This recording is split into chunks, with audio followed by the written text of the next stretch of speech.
ময়মনসিংহে বন্যা পরিস্থিতির অবনতি, শতাধিক গ্রাম প্লাবিত, বিচ্ছিন্ন হয়ে পড়েছে বিদ্যুৎ সংযোগ এবং মোবাইল নেটওয়ার্ক।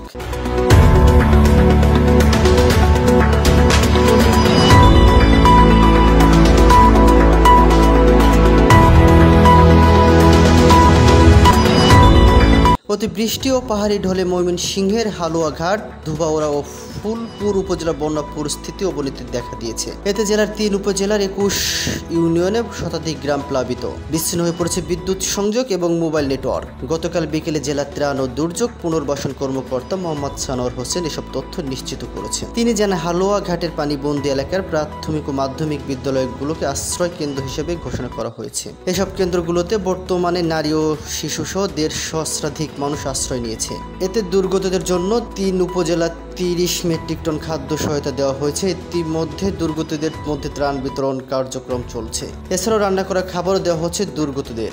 অপর একটি সূত্র জানা, ধুবাউড়া উপজেলার কলসিন্দুর, জিগাতলা, পঞ্চনন্দনপুর সহ বিভিন্ন পয়েন্টে নেতাই নদীর বাঁধ ভেঙে এলাকায় পানি প্রবেশ করে এতে পুরো উপজেলা প্লাবিত হয়েছে। দুর্গতদের মধ্যে শুকনো খাবার ও বিশুদ্ধ পানির চরম সংকট দেখা দিয়েছে। তবে তাদের খাবারের ব্যবস্থা করেছেন প্রশাসন। এছাড়াও পানিবন্দী অনেক মানুষ বাড়িঘর ছেড়ে অন্যত্র আশ্রয় নিচ্ছে। জেলা কৃষি অফিস সূত্র জানায়, জেলার ধুবাউড়া উপজেলার নিমজ্জিত ধান 11,700 হেক্টর, সম্পূর্ণ নিমজ্জিত 7,500 হেক্টর, আংশিক নিমজ্জিত 4,200 হেক্টর ও সবজি 60 হেক্টর। হালুয়াঘাটে নিমজ্জিত ধান 7,600 হেক্টর, সম্পূর্ণ নিমজ্জিত 4,100 হেক্টর, আংশিক নিমজ্জিত 3,500 হেক্টর ও সবজি 75 হেক্টর। ফুলপুরে নিমজ্জিত ধান 3,630 হেক্টর, সম্পূর্ণ নিমজ্জিত 1,480 হেক্টর, আংশিক নিমজ্জিত 2,150 হেক্টর।